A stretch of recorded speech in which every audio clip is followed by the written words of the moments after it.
this, I think we start off with a pretty basic question of what are demons? And that's not actually a very easy question to answer, because it's very difficult to get kind of like empirical sort of data about these entities. So basically there are three types that I'm going to concern myself with here, and we can talk a little bit more about that as we get into it, but there's one kind of central idea that I'm going to focus on, so we'll dispense with the other two sort of what I would call, not less important types, but they're going to be less what we would be looking to engage in and engage with as occultists, and more sort of phenomena that tend to accompany occult activity. So the first type is what I would describe as a cacodemon, or a static demon. Essentially, what the key concept that we're going to be looking at here is the idea of a shell around holiness. And this comes up a lot in sort of Kabbalistic studies. They call it the tip-off. And the idea is that when you're trying to penetrate into a holy place and to get your mind into a holy place or a state of spiritual authority, there's a certain amount of static or friction around that. And these sort of noise demons or static demons are just kind of like the sparks that come up around that. Anytime that someone starts doing a prolonged working or working with or doing a lot of sort of invocations or conjurations on a regular basis, it's like throwing up a flare to a certain degree, and that attracts a certain amount of attention. So these things aren't really they're not really very important. They tend to be more just like problem entities than anything else. For example, if someone does a conjuration poorly and they don't verify the identity of the spirit and they don't properly pull it in, one of these things could show up and pretend to be the spirit that you're trying to talk to. And they're very good with phenomena, so they can create some impressive effects. And a lot of the times if people are working with occult stuff, even if they've been working with it for a long time, I mean, I'm guilty of this too, like it's easy to get impressed by special effects, so sometimes you can get caught up in the fact that something is happening and something is clearly there, and not be as concerned with identifying the thing and making sure that it is exactly what it's supposed to be. So they're good at playing on our desires to see our rituals work, basically. But we don't really want them for anything. They come up briefly in the Enochian tablets, and the angels say specifically that these are entities at no time to be called. I have heard of only one person that I know of who works with them, and I'm not in regular contact with them. I don't know anyone else who's actually like tried to deal with these entities themselves directly. The second type is one that I'm going to talk about a little bit more at the end. Just kind of get to that, is what I would call a possessing spirit. These are spirits that, unless we're talking about controlled possession, which is actually a type of invocation that I'm going to talk about a bit later. These are spirits that kind of wind up making a deal with the person to experience the physical world through them by occupying them and continuing to occupy usually more and more of them unless the person knows how to properly get them out. The third type is the one that I find is really interesting. I am labeling them as satanic demons. Literally, Satan is the adversary or the enemy, and this concept of enemy gets applied to many different pagan gods. And we see actually that a lot of the demons that get described in the Grimoire texts are actually pagan gods or gods of conquered peoples who went to war with the Hebrews, and after those wars they would make the gods of their enemies into demons in their own system, kind of. Now this doesn't mean that the demon is identical to the god itself, because we come back to this idea of a shell. It's like a bad reflection. Essentially, I've said in these things before that I describe gods as self-aware ideas, sort of concepts that have their own sense of identity and their own sense of self-preservation and their own motives and their own goals. So a demon would be that self-aware idea just sort of contaminated by the idea of fear and difference.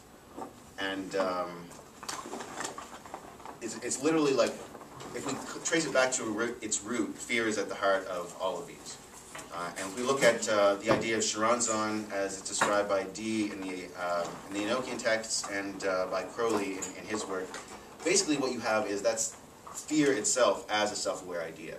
Crowley describes Sharanzan as having no coherent sort of center point itself. It's not like a thing necessarily, but it's necessarily aversion.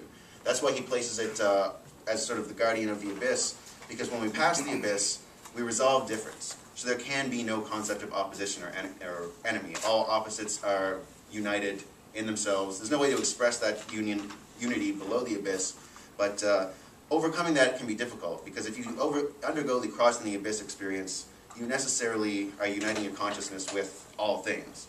So, you know, all things, for example, includes spiders. If you're afraid of spiders, then that concept of unity is you're going to create a sense of difference when that happens. And this is just like a pedestrian example, but I think it plays out. Your mind will create that sense of difference, and actually making it across the abyss to that state of unity will be impossible. So when we're dealing with these demons, we're kind of dealing with gods in this form, but what's useful about them and practical about them is we necessarily have something that they want. We exist in this world, we can provide them with things that they want. They're not connected to reality in the same way we are, and they need us to give them opportunities in. They absolutely require a human agent to function at all. And the thing is that they like interacting with this world. It gives them a sense of presence. And it's a limited time thing for them. Demons are motivated to delay the divine plan overall, because as we see when we look at the book of Revelations, at the end, they all go into the lake of fire. Their time is done, and so they don't want that to happen. They're trying to prevent the apocalypse in any way that they can, and derail anyone who might be trying to manifest it via the Enochian system any way that they can. But at the same time, they have to obey the authorities that you'd conjure up in rituals, and we're going to get to exactly how to do that. But I think that it's important to emphasize here that when I'm talking about Revelation and the apocalypse, I'm not necessarily talking about a worldwide calamity or anything like that. I think that it is an individual experience, and in fact, we can get our ideas. If the mind does cross the abyss and achieve that sense of unity in the way that I've described, this is, for the demonic world, is in a sense, they're being cast into the lake of fire, because there is no sense of difference, there's no sense of enemy, there's no sense of fear. So that kind of like negates their foothold in that particular person who has undergone that particular experience. Now this is interesting because we still live in the world, so there's still going to be conflicts between people. Liber Au was written specifically by Crowley as sort of his, not his, but from Aiwass, in naming Crowley as the beast of the apocalypse, was giving him this doctrine. And one of the things that it does very specifically is it modifies the concept of an enemy. That's when, in chapter 2, when it talks about as brothers fight, you know, you're supposed to continue to have conflicts with other people, but you don't, without the same sense of difference. Even your worst enemy you would look at as your brother, and then maintain that sort of sense of unity without disrupting it, and without creating the fear idea. And literally, I mean, when we look at these, what I would call satanic demons, it is literally the demonizing of one's enemies. And that is a dangerous road to go down, but at the same time, I think magicians need to, if they want to strike any kind of balance in their work at all, they need to work with both sides of the system and experience both sides of the system.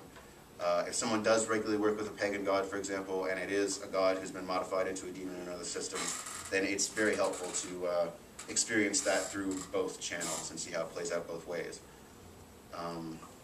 Everything affects everything else. It's all part of one big thing, so you can't just like poke on one side and hope. And that goes the opposite way too. Like you can't just use demons. They are very useful in terms of actually getting shit done. Sometimes working with angelic entities or working with gods, we can have these great insights and senses of awareness, but it doesn't show up materially as much as it does with demons, because they're very good at bringing things into manifestation. So, having